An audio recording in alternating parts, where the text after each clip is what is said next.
दंडवत दंडवत दंडवत।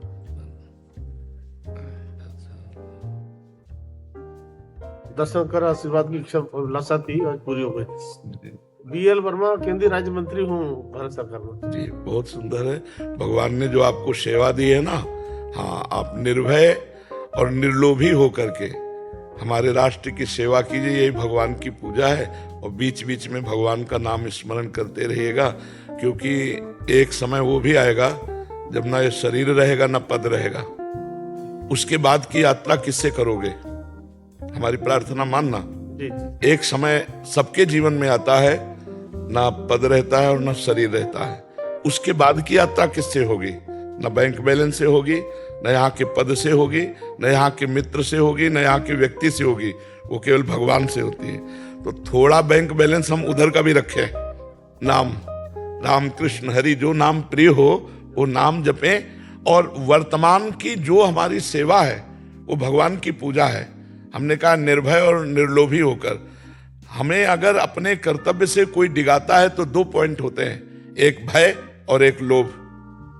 अर्थ का लोभ, पद प्रतिष्ठा का लोभ, भय परिवार का या स्वयं का या पद जाने का।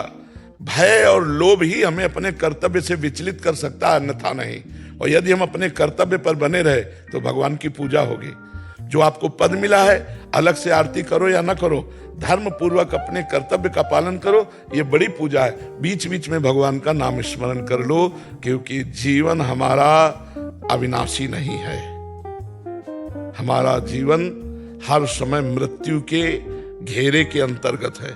कभी भी, किसी भी पल, किसी भी क्षण ये लीला, तो हम उस लीला के पहले तैयारी रखें कि आगे का खर्चा क्या है। इस शरीर का, इस देश का बड़ा विचित्र खेल है। कुछ भी कर लो, यहां से कुछ नहीं ले जा सकते। बड़ा भयावह लगता है, नहीं लगता? इतना परिवार प्यारा, इतना मकान, इतना सब, और अभी शरीर छूटा तो शरीर भी नहीं जाएगा, कुछ भी नहीं जाएगा, एक तिनका भी नहीं जाएगा। अच्छा, जहां जाना है वहां का पता नहीं है, बेपते की यात्रा है, और जहां जाना है वहां ये सिक्का काम नहीं करता, ले ही नहीं जा सकते। तो हमारा उद्देश्य है अध्यात्म के बिना जीवन अधूरा। अध्यात्म को भी अपने जीवन में रखें और व्यवहार को भगवान की पूजा बना ले। नाथ सकल संपदा तुम्हारी, मैं सेवक समेत सुत नारी, दशरथ जी महाराज कह रहे हैं विश्वामित्र जी से। तो हम अपनी समाज सेवा को भगवान की पूजा बना ले, और हो सके तो कोई व्यसन न करें, कि जीवन का लक्ष्य भगवान को प्रसन्न कर लेना। अगर भगवान को प्रसन्न नहीं किया तो जीवन के लक्ष्य की पूर्ति नहीं है। देवराज इंद्र के पद पर महाराज नहुस पहुंचे और गलत आदत नहीं छोड़ पाए थे, तो इंद्राणी की तरफ गंदी दृष्टि गई तो तुरंत उनको ऋषियों का शाप हुआ, अजगर योनि को प्राप्त हुए। नहुस चक्रवर्ती सम्राट भारत भूमि का देवराज इंद्र पदवी पर प्रमोशन, और वहां गलती सीधे ट्रांसफर अजगर योनि में। तो हम लोग क्या हो सकते हैं? हम लोग क्या हो सकते हैं? तो हमको ये सोचना है कि हमें अगला कदम भी सही जमाना है, जिससे हमारा अगला कदम हम व्यसन रहित हों, समाज को अधिक सुख देने की भावना से युक्त हो, किसी से भयभीत न हो, और कोई लोभ हमें परास्त न कर सके। तो हमें इसी जन्म में भगवान की कृपा मिल जाएगी, हमें भगवत प्राप्ति हो सकती है, और भगवत प्राप्ति हो गई तो जीवन का चरम लक्ष्य पूर्ण हो जाएगा। जी, मैं मूर्तिकार हूँ जी, मूर्तियां बनाता हूँ। विश्व की सबसे ऊंची भगवान शंकर की मूर्ति मैंने बनाई। आपका प्रश्न क्या है? मैं क्षमा चाहता हूँ बस किससे? आपसे। किस बात की? मैं आपके द्वार तक पिछली बार आया था और आकर के वापस चला गया था। कोई बात नहीं है, बिना भगवान की कृपा के हमारा आपका मिलन नहीं हो सकता। अब मोहि भाव भरोसा हनुमंता, बिनु हरि कृपा मिले नहीं सब। बिना भगवान की, श्री भगवान की कृपा के फेस टू फेस मिलकर बात करना, ये भगवान की कृपा से ही होता है। तो उस समय नहीं संयोग बनाया, भगवान ने इस समय बना दिया। खूब आनंदित रहिए, और जो भगवान को बना रहे हैं उन्हीं के चिंतन में रहिए। ये बड़ा सौभाग्य है कि एक बार मानस पटल पर आपके भगवान आते हैं, तभी तो आप बाहर आकृति लाते हैं। उन्हीं के चिंतन में रहिए, जीवन सार्थक हो जाएगा। ला सबको प्रसाद दीजिए। ये जो है स्थान मेरे लिए तो बहुत ही पवित्र इसलिए है, ब्रज क्षेत्र का बीजेपी का अध्यक्ष रहा हूँ मैं। अच्छा जी। यहाँ पूरा, और जो जो सूचनाएं मुझे मिली हैं, जब मैं मंत्री बना था पहली बार, तो मैं यही वृंदावन में ही था, तब माननीय पीएम साहब के यहाँ से फोन आया कि आपको यहाँ पर आना है, और मैं तो मुझे पता ही नहीं था कि मैंने कहा मैं आपसे मिलना चाह रही थी, आपका आशीर्वाद मिले, थोड़ा और साहस बढ़े ये लड़ाई लड़े। हाँ, भगवान ने कहा है सुख दुखे समय कृत्वा लाभा लाभो जया जयो। सुख दुख में, लाभ और हानि में, जय और पराजय में समान भाव रखना चाहिए।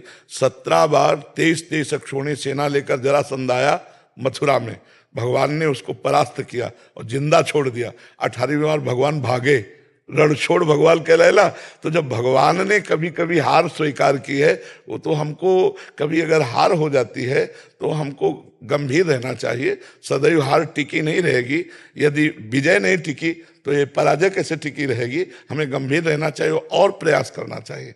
हमें जनता के प्रिय बनना चाहिए, जिससे अगली बार हम फिर सेवा कर सके समाज की। हमें निराश नहीं होना चाहिए। हार में निराश होना ये ठीक नहीं है।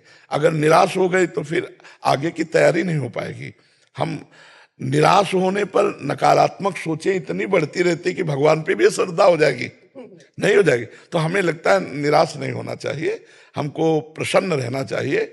यद्यपि बड़ा कठिन है, निराश हो ना हो पराजय पे, ऐसा कैसे हो सकता है। अगर निराश नहीं तो संतों का कृपा पात्र है और अध्यात्मवान है, तभी निराश नहीं हो सकता। तो हमें लगता है आप तो कृपा पात्र के, संतों के घर के हैं, तो आप आनंदित रहिए और प्रयास कीजिए, फिर भारत की सेवा का अवसर आगे प्रभु दे, ऐसी प्रार्थना कीजिए और प्रयास कीजिए, क्योंकि प्रयास से सब सफलता मिल सकती है।